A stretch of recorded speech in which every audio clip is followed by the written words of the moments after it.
সন্ধ্যায় শেরাটনে সোনু নিগম আর ইভা রহমান কনসার্ট। তুমি কিন্তু সাদা পাঞ্জাবি আর পাজামা পরে যাবে না।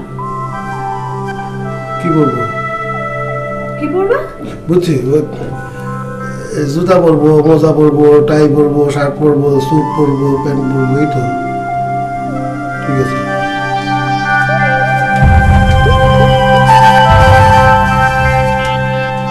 আবার কি? নিচে হ্যাঁ? নিচে থেকে না না, ঠিক আছে, কলপ লাগাতে হবে না। ঠিক আছে, হ্যাঁ। শোনো বলি, এমন এটা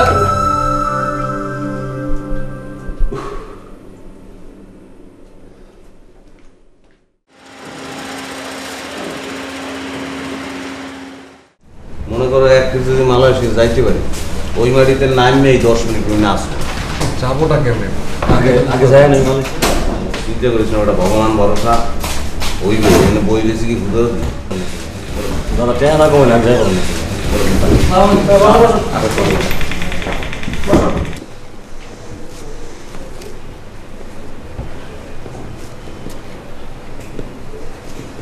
কবির মেয়ের দেমাগ দেখছো? আমরা সেই কতক্ষণ ধরে এখানে বসে আছি, একটু দেখাও করলো না আমার লগে। দূর বেটা, ওর চেহারার দিক সাউন্ড যায় বেটা। ওর নাম খবির না হইয়া ওর নাম অবস্থিত ছিল খবিস। মাঝে মাঝে কি মনে কথা জানো, এই সার আমাকে তাবিজ করেছে। মালয়েশিয়া দেশটার আমার মধ্যে এমনভাবে ঢুকাই দিছে, চিনি না জানি না একটা দেশ, ঘুমার এমন মালয়েশিয়া স্বপ্ন দেখি। হ্যাঁ আমার মাথায় ঢুকছে এক পোকা, মালয়েশিয়া মালয়েশিয়া। মোর বাবা কি করছে জানো? কি করছে? ওটা লম্ফা একটা লাড়ি লইয়া দিছে ধাওয়া, যদি দৌড় না দিতাম মাথা মাথা ফাটাইয়া লাইতো। তোমার তো তবু বাবা আছে, আমার আছে এক বড় ভাই, তার কাছে চাপুন যায় না, এক কথা কইলে 10 কথা শুনাই দেয়। আমি অন্য একজনকে ধরছি। কারে ভাবি রে? না ভাবির গুঞ্জে। খস কি? হ্যাঁ ভাবির গুনতে মাছ চলে গেছো? কিরম দেখতে কিরম দাদি? কথা কস না গা?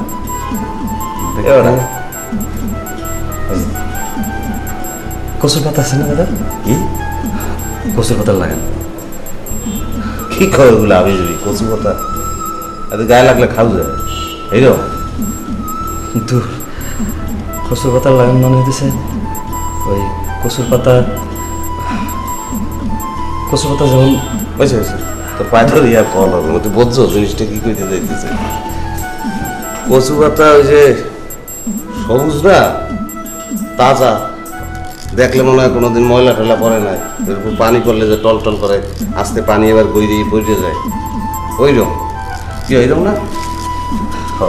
হ্যাঁ তো কি কি অবস্থা? আলমারি বানাইছো? করিস আলমারি বানাবি না বেটা? তোর বাপ সার দিকে তো মনে হয় বেটা তুই বিয়ে করে আরে আলমারির মধ্যে তালা মারতে তুই দিবি। তুমি যা কও দাদা। না সত্য করে বল, কি করবি? দেখছো দেখছো ধরে দেখছো? না ধরি না, তারা রেখে দিচ্ছি এক জায়গায়। ওই রাখছো কোন যাবে না? কই কোন জায়গায় রাখছো? কোন যাবে না এটা আবার কোন জায়গায় ক? না রাখছে দাদা দেখে তো বোঝনের মোড়ে উপায় নাই, তো কাম তো ঘটাই গেলাইছো, বেআইন তো ভাই পৌঁছে গেছো না। এটা ভাবির বোন যে আমরা সবসময় মনে করি আপন বোন বেটা, তুই তো ওটা খারাপ আসলে। দাদা তাতে একটা কাম হয়েছে। কি কাম হয়েছে তো? এখন আমার আর ভাবির কিছু কইতে হয় না, ওই তুই ভাবে তুমি ভাবির কানের করে জ্ঞান জ্ঞান জ্ঞান জ্ঞান করে। কোন লেভেলের পলিটিক্স বুঝছো? কোনো কি কয় বুবু, জুয়েল ভাই চাইতেছে যাইতে দাও, জুয়েল ভাইয়ের মন খারাপ, জুয়েল ভাই রাগ করে আছে, আমার মায়া লাগে, এইগুলি কয়। দেখছো নিজের পথ ঠিকই বানাই গেলাই। তোমাকে কথা শুনে মনে হচ্ছে তোমার একটা গতি হয়ে যাবে। আমার তো কোনো গতি নেই, আমার মা নাই, বাপ নাই, মাথার উপরে বড় ভাইও নাই। কিছু জমি ছিল, বেঁচে দিয়ে যেতে পারতাম, কিন্তু স্বামী খাতায় দেওয়ানোর পর বোনদের মেয়ে নিয়ে আমার এখানে চলে এসেছে। জমি যদি বেঁচে দিই তারা বাঁচবে কেমনে কও? চিন্তা করিস না, উপায় একটা হইবেই, ভগবান ভরসা। আর বেটা এত হতাশ হইলে চলে না। দাদা এত টাকা তো লাগানোর কথা না, ওরা এত টাকা চাইতেছে কেন? এটা তো এমন তো বুঝতে পারতেছি না, এগুলো তো কথাই কম যায় না। আহুক দেখি কথাবার্তা কই, এরপর জিনিসটা কি হয় পর্যন্ত যাবে না।